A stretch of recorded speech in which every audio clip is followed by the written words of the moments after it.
என் அன்பார்ந்தவர்களே, ரிஸ்கே இல்லாத வியாபாரம், பொறுப்பு, அக்கௌண்டபிலிட்டின்னு சொல்லுவாங்க, ரெஸ்பான்சிபிலிட்டி இல்லாத ஒரு வியாபாரம் இருக்குன்னா அது ஸ்கூல் நடத்துறதுங்க.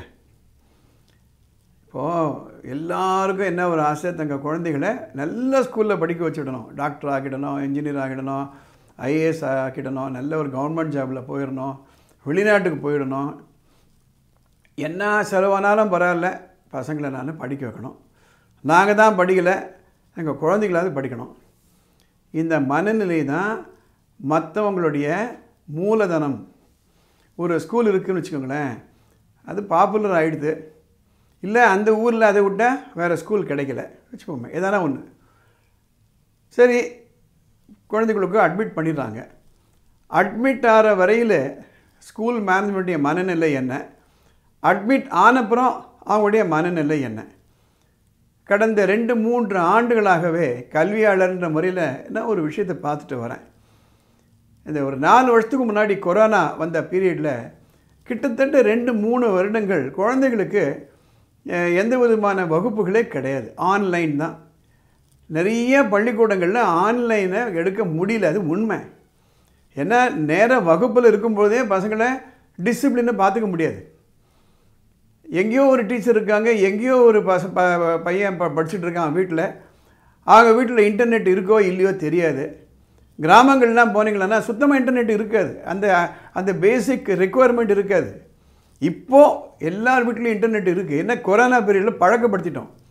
அந்த வருஷம் கொரோனா வந்த புதுசில் ஒரு சுனாமி ஆட்டம் வந்துச்சு, யாருக்கும் எந்த ஒரு டைமையும் கொடுக்கல, 6 மாதத்துக்குள்ளே ஒரே இருட்டடிப்பு வந்தாச்சு, ரைட்.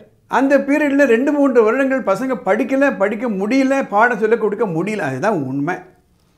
அதனுடைய தாக்கம் இன்றைக்கும் இருக்குது, எல்லா பள்ளிக்கூடங்களிலும் இருக்குது. 9th படிக்கக்கூடிய குழந்தைகள், 10th 11th 12th, all these children have gone those 3 years of bad batch. எங்கிட்ட கவுன்சிலிங் மென்டரிங் வரவங்க ஒரு பிரச்சனையை எடுத்து சொல்கிறாங்க. குறைவான மார்க் வாங்குகிறான் என் பையன், போய் டீச்சரை கேட்குறேன், ஸ்கூலில் கேட்குறேன், எங்களால் முடிஞ்சது சொல்லி கொடுத்துட்டோம், அவ்வளோதான், இனிமேல் நீங்களே பார்த்துக்கோங்க. ஆனால் ஃபீஸ் மாத்திரம் 1.5 லட்சம் 2 லட்சம் 3 லட்சம் கேட்டது தான். ஏன்னா ஒரு ரெப்புடேஷன் வந்துடுது இந்த ஸ்கூலுக்கு.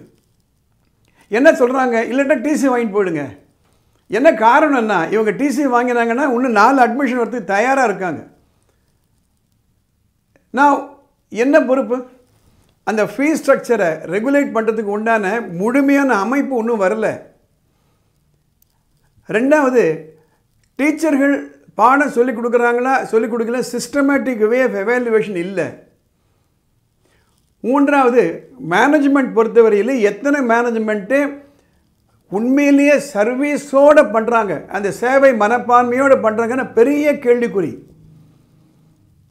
முதலாளி உட்காந்துக்கிட்டு தினம் என்ன காசு வந்தது, I am not against them, please understand, I have also run a school, I have been heading a school, right? To what extent the management is sincere, to what extent the teachers are sincere is a very, very important question. யாரை போய் கேட்க முடியும்?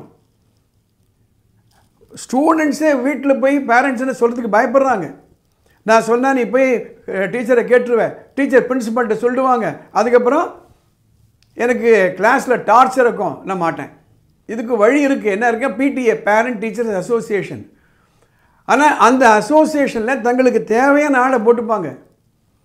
அதுக்கு election நடத்தணும்னு இருக்குது, பைலாஸில் இருக்குது, CBSE, especially CBSE பைலாஸில். Correspondent பார்க்கவே முடியாது, பிரின்சிபால் பார்க்கவும் முடியாது, சாத்தியமாக இல்லை. அவங்க டீச்சர்களை மேனேஜ் பண்ணுவாங்களா இல்லை பேரண்ட்ஸை பார்ப்பாங்களா? எஸ்பெஷலி கிரீவன்ஸ் அதிக அளவில் இருக்கும் பொழுது, ஒரு 100, 200, 300 பேரண்ட்ஸுக்கு கிரீவன்ஸ் இருக்குன்னா எங்கே போய் சொல்லுவாங்க? அவங்க கன்சியூமர் ஆக்டை கொண்டு வர முடியாது. அப்படியே போகிறேன் வச்சுக்கோங்களேன், இன்றைக்கி நம்ம கோர்ட்டுடைய நிலைமை தெரியும். 4 வருஷம் ஆகுமோ, 5 வருஷம் ஆகுமோ, 10 வருஷம் ஆகுமோ நியாயம் கிடைக்கிறதுக்கு, நீதி கிடைக்கிறதுக்கு? கிடைக்கும், ரொம்ப நாள் ஆகும். இது ஒரு நிலத்தகராறு இல்லை ஒரு மணி சூட்டுன்னா பரவாயில்ல. இன்றைக்கி போய் நான் கம்ப்ளைண்ட் கொடுக்குறேன், அடுத்த 6 மாதத்துக்குள்ளே எனக்கு டிசிஷன் கிடைக்குமா? பெரிய கேள்விக்குறி. ஸோ சிம்பிளி ஸ்டோன் வாலிங்னு சொல்லுவாங்க. ஸ்டோன் வாலிங் அப்படின்னா நீ என்ன வேணால் சொல்லுவா, நான் கண்டுக்கவே மாட்டேன். எத்தனை பேரண்ட்ஸால் போய் தன்னுடைய ரைட்டை பற்றி பேச முடியும்? So that is the situation of many parents. இதுக்கெல்லாம் காரணம் என்னென்ன, அரசாங்கத்தை பொறுத்தவரையிலே அந்த கல்வித்துறை இருக்கிறது. அந்த கல்வித்துறை மனசை வச்சா இதெல்லாம் ரெக்டிஃபை பண்ண முடியும். இன்ஃபேக்ட் தனியார் பள்ளிகளுக்கு தனியாக ஒரு டிஓ இருக்காங்க. அவங்கள்ட்ட போய் ஒரு ரெப்ரசன்டேஷன் கொடுக்கலாம். முதல்ல பேரண்ட் கொடுக்க மாட்டாங்க, ஏன்னா ஸ்டூடெண்ட்ஸை பயப்படுவாங்க. பட் யார் தான் வழி? தினம் எனக்கு ஃபோன் வருது, பல இடங்கள்லேருந்து ஃபோன் வருது, தவிக்கிறாங்க பேரண்ட்ஸை பொறுத்த வரையில். நான் என்ன அவங்கள்ட்ட சொல்லிட்டு வரேன்னா, பாருங்கள், பள்ளிக்கூடத்தை பொறுத்தவரை நீங்கள் தான் போய் சூஸ் பண்ணி சேர்க்குறீங்க, அதுக்கப்புறம் உங்களுடைய பொறுப்பு. சரி, இந்த பள்ளிக்கூடத்தில் எனக்கு சொல்லிக் கொடுக்க மாட்டாங்க, எங்கள் டீச்சர்ஸ் இருக்க மாட்டாங்க அப்படின்னு எடுத்துக்கோங்க, டேக் இட் ஃபார் கிராண்டட். அப்போ பாதிக்கப்பட போகிறது பள்ளியோ நிர்வாகமோ அல்லது பிரின்சிபாலோ இல்லை ஆசிரியர்களோ இல்லை, உங்கள் குழந்தைகள். அதனால் அவங்களுக்கு இருக்கிறத வச்சுட்டு எப்படி படிக்கலான்ற வழிமுறையை சொல்லிக் கொடுங்க. எனக்கு தெரிஞ்சு எங்கள் ஊரில் ஒரு government girls school, unaided girls, typical girls high school government, அதில் ஒரு ஸ்டூடெண்ட் மெட்ரிக்கில் 600 மார்க்குக்கு 596 மார்க் வாங்கியிருக்காங்க. என்ன காரணம்? The girl was concentrating and focusing, very serious. சாதாரண ஃபேமிலி தான் அவங்க பேரண்ட்ஸு கூட. So this is a big social issue. I just wanted to bring it. இன்றைக்கி ஆன்லைனில் நிறைய கிளாஸஸ் எல்லாம் வந்தாச்சு. சரி, சரியாக சொல்லிக் கொடுக்கலையா, ஒரு டேப் வாங்கி கொடுங்க, இது மாதிரி ஒரு இயர்ஃபோன் வாங்கி கொடுத்துருங்க, நல்ல ஹையஸ்ட் ஆர்டர் நல்ல குவாலிட்டி கிளாஸஸ் எல்லாம் நடக்குது, கற்றுக்கலாம், வேறு வழியே கிடையாது. Something like preparing for the IAS exam. அவங்க வீட்டில் தான் படிக்கிறாங்க, ஓரளவுக்கு கோச்சிங் சென்டர் இருக்குது. இதுதான் வழி. கொஞ்சம் யோசனை பண்ணி பாருங்கள். இந்த எபிசோடு உங்களுக்கு பிடிச்சிருந்தானா உடனே சப்ஸ்கிரைப் பண்ணுங்கள், உங்கள் மற்ற பேரண்ட்ஸ்களை கூட அனுப்புங்க. படிப்பு சம்மந்தப்பட்டு உங்களுக்கு ஏதாவது பிரச்சனை இருந்ததுன்னா மேலே ஒரு நம்பர் போகுது, அதுக்கு ஒரு மெசேஜ் அனுப்புங்க. வாட்ஸ்அப் வானமே இல்லை அறக்கட்டளை மூலமாக எங்களால் ஆன அந்த அட்வைஸ் உங்கள் குழந்தைகளுக்கு கொடுக்குவது நாங்கள் தயாராக இருக்கோம். All the best. see you next episode.